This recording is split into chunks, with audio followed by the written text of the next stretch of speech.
brothers. Thanks everyone for being here. We're from the organization March Forward.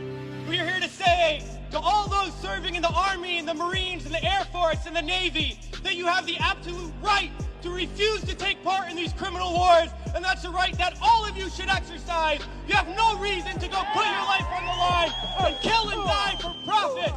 We've been to Iraq, we've been to Afghanistan, and we know what these wars are really about.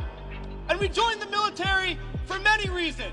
Because we need a college education, because we need a job, because we need health care.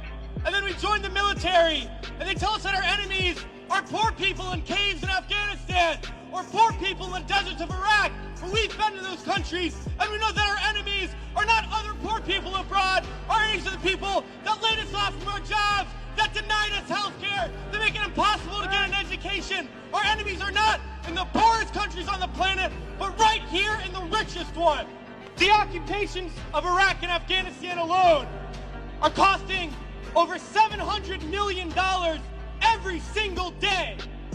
This is a crime every single day, while so many of us are hurting. Well, I think all of us here and the vast majority of people in this country would agree that we can spend $700 million a day better than bombing people that we have no reason to bomb. We can spend $700 million a day rebuilding those countries we've destroyed. We can spend $700 million a day caring for the veterans we get home when they get home, and then we can spend $700 million a day giving every single person health care, a college education, a job, and a livelihood, and a home. That's what we need to be spending our money on. But this government is not going to do that.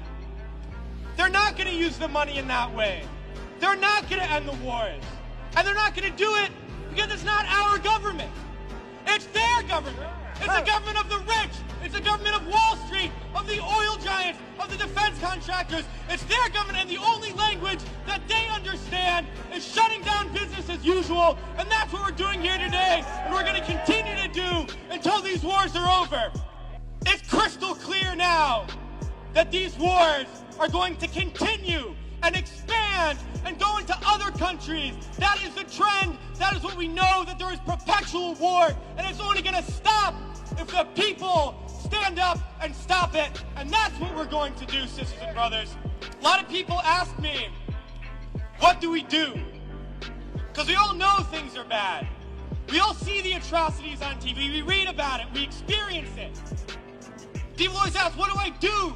Because we always want to know what to do. Do we vote? Do we support a politician? Do we join an organization? What do we do? Well, I'll tell you what we do. It's simple. We fight. We fight, and we fight, and we fight, and we shut down our workplaces. We shut down our schools. We shut down the streets. We shut down business as usual, and we fight until we force the people in there to do what the people out here want. Because that's how we're going to get around, and we're going to fight until there's not one more bomb drop, not one more bullet fired, not one more soldier coming home in a wheelchair, not one more family slaughtered, not one more day of U.S. imperialism. So let's fight to make that happen. We can do it today, and in the days ahead, we have to fight to end these wars and create a better world, sisters and brothers.